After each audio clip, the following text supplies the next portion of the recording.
here, we're just going to do a pose to come down to the ground.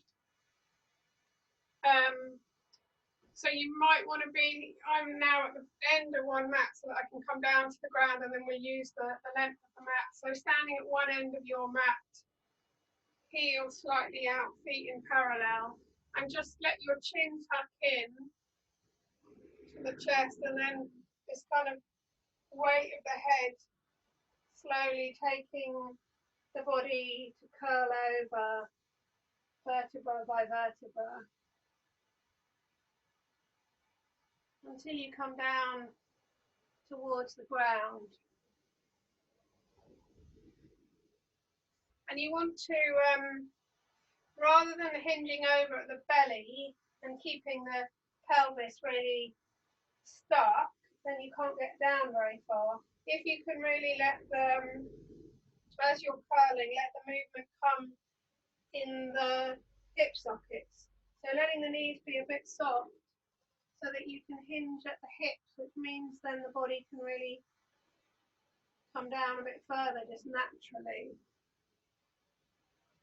And then once you're hanging over in that position, can you breathe into your tail, into your sacrum? So a couple of deep breaths.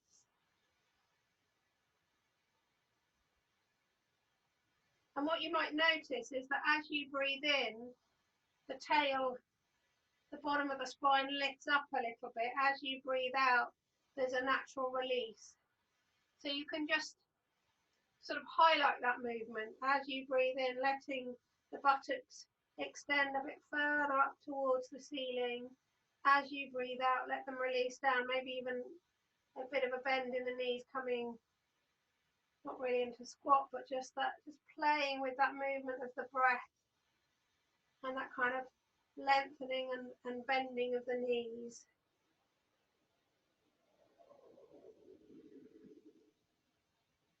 And then that movement can get a bit bigger so that we do come a bit more down with the buttocks and up, so almost coming to a bit of a squat. The heels can come off. And then we can kind of come in and out of squat and Uttanasana, forward bend.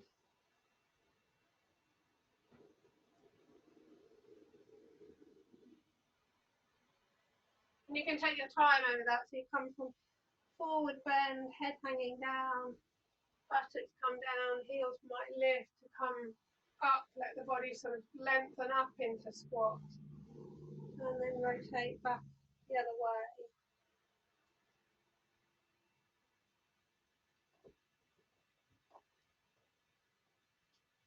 Just going to have a little look.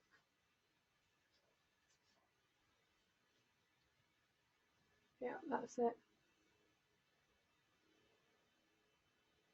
Let go of the head when the buttocks are going up into the air. Let the head really hang down, and it can be quite loose, head and neck. So it's like buttocks are up, head is down, and then buttocks come down, head goes up.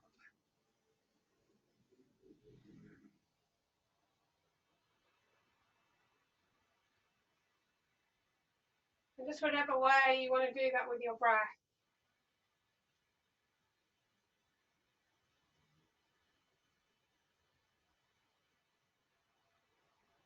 And then when you're ready, next time you're in a squat, we'll come down to release the knees down onto the ground. And we're going to bring the seat of the chair into position in front of us. You might want to pop your chair in that position and then have a little look so that you can see the shape before you go into it. So it's very similar to cat. We're going to have these long, can lift the feet, just give them a little wiggle if they've had any pressure, and then lengthen them, spread into the little toes. We've done quite a lot of this in our cat position, this kind of preparation. And then instead of having our hands on the floor, we're going to bring our elbows onto the chair, and the palms of the hands are together. And just imagine that you're going into cat. You can curl your spine up and then uncurl, find that length. And you might find that your forehead can rest on the chair, just making any adjustments that you need to. And then once you're in that long back position, maybe the forehead is rested or maybe the head is just in between the arms, you can then draw the palms of the hands away, so all the fingertips, the thumb tips are connected, but nothing else is. And you will probably feel that across the shoulders. So then we'll do a little bit of breathing, but that's the kind of shape. And then to come out, the palms come back together again. And then we can sort of walk ourselves forwards towards the chair. So then let's move the chairs to the side and bring the hands onto the ground.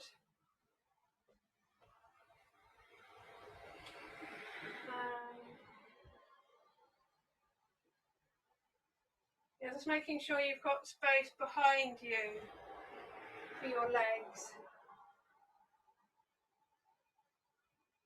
And to begin with, if you can bring your little finger edge of your hands onto the floor, just to feel what it's like to have that little finger connected and that kind of length from your little finger up to your shoulder blades. Shoulder blades at the back and the kind of collarbones at the front. And you're kind of wanting to keep that. You've got little toes connected of your feet, little fingers connected, and then let all the other fingers come back in contact with the mat.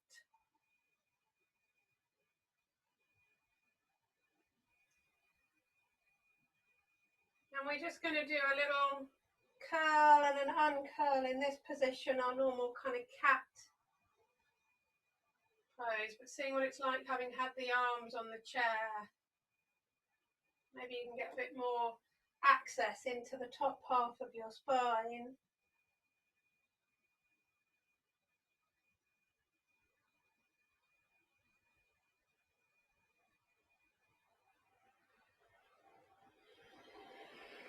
And then next time you're in that flat back position, can you slide out the right foot, tuck the toes under and lengthen the heel back? We've done this one before.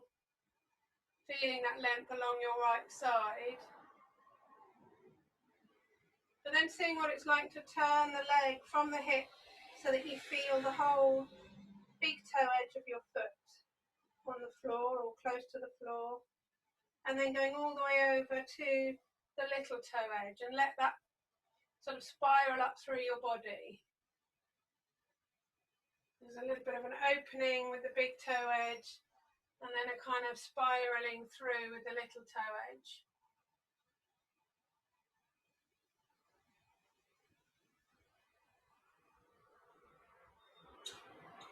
And then come back to all 5 toes connected in the heel, releasing backwards, just feeling that length again, having moved from side to side, maybe noticing what that's like.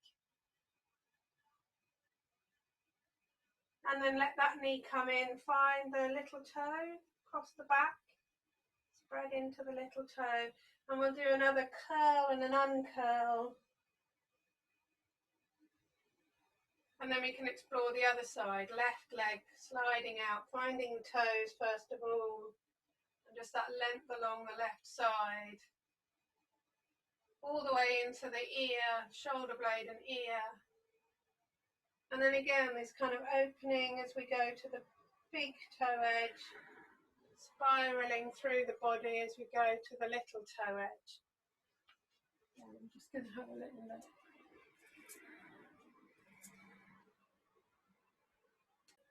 And then come back to all 5 toes of the left foot. Just feel how that is now. And then let that knee come in to join the other one.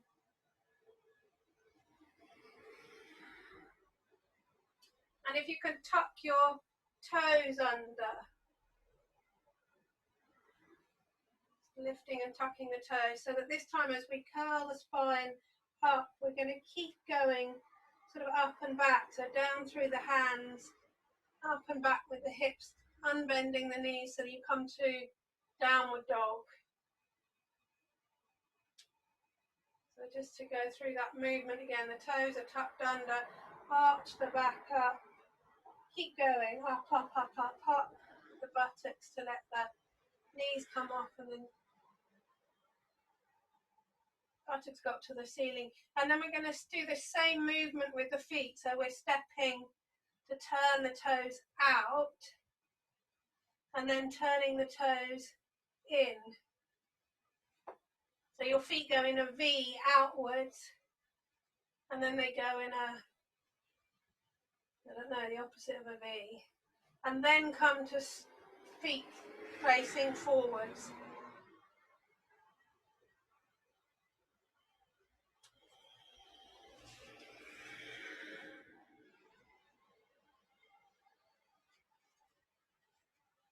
So then the last one to do in this position, once you come back to feet facing forwards, is we're going to lift the right leg up into the air. And again, the same movement of opening the whole leg out. So kind of just little toe edge, big toe edge.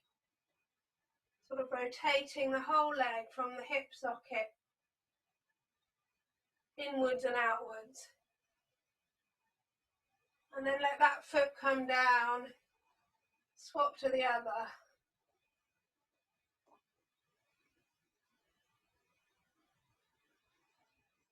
And then let the other foot come down, and we'll come back down to cat pose. Let the toes come together and the knees come apart. Sit the buttocks back. And either rest down in child pose with the head on the floor or the head on the hands, or if your chair's still nearby, you could rest your head and arms on the seat of the chair. That's also quite a nice relaxing posture.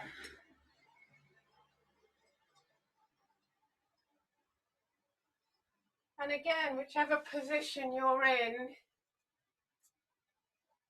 let's focus the breath on those three places. So breathing into the lower bit of the spine, the tail, the sacrum, a breath, a deep breath in and out of there, lower abdomen at the front.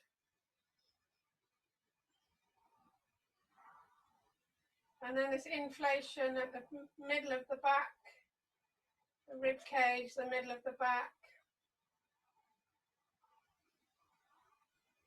And then the space between your shoulder blades.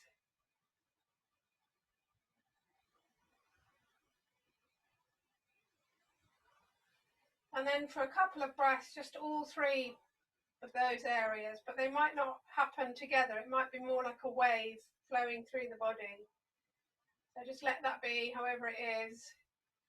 A kind of focus on all three, the whole torso area.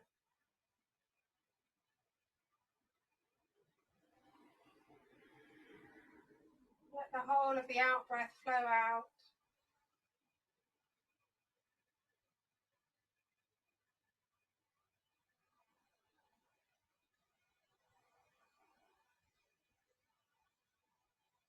And then whenever you're ready to come out, if you can let the backs of your hands come and rest on your sacrum, whether you're on the chair or down on the floor, elbows out to the side, back to the hands resting on the lower back. And then can we tip ourselves back to kneeling from that position, almost an uncurling back up to kneeling.